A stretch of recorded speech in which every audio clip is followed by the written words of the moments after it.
The impact of mass shootings is Dr. Joshua Williams, a clinical psychologist.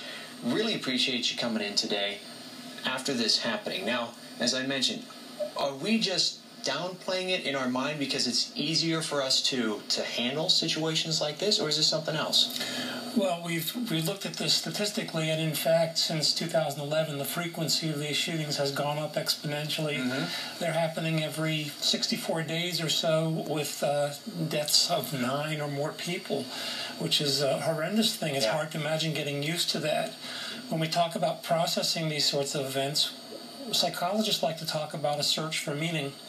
I think the president has put out a call just yesterday with a meaning saying we cannot take this passively, we can't watch it happen, there's no way that this should become routine, and he's put out a call for action. And it's not so much a call for us to live without guns, but a way to find ways to live with guns. We have approximately 1 gun for every human being in this country. That's many more than we probably need. You know, one of the things I noticed when you look back at some of the shootings, some of these shooters, the guns were given to them by family members. Now, as a family member, what do you look for in somebody that, I get they're being nice and it could have been a present, but how do you know when you think, maybe this is not the right gift? I'm not sure that that's how most of these things evolved. The person that was involved in the shooting yesterday was found to have 13 weapons in his possession, either at home or at the shooting. They found some were given to him by family members. Yeah, well, and he lives in a rural part of the world where hunting is a big part of the culture. Absolutely. So again, it's a matter of learning how to live with firearms. It's also a world where we need to improve our mental health screening.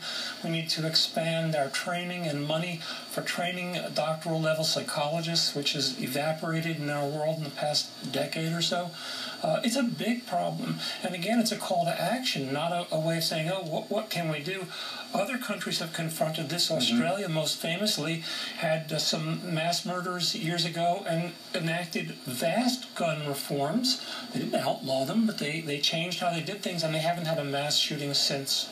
Real quick, do you think we're going to see any change here going into 2016 with our gun laws? If you think that the AARP is just representing old people, then you probably believe the NRA is just representing people who own guns, when in fact their larger donor base are the manufacturers of weapons.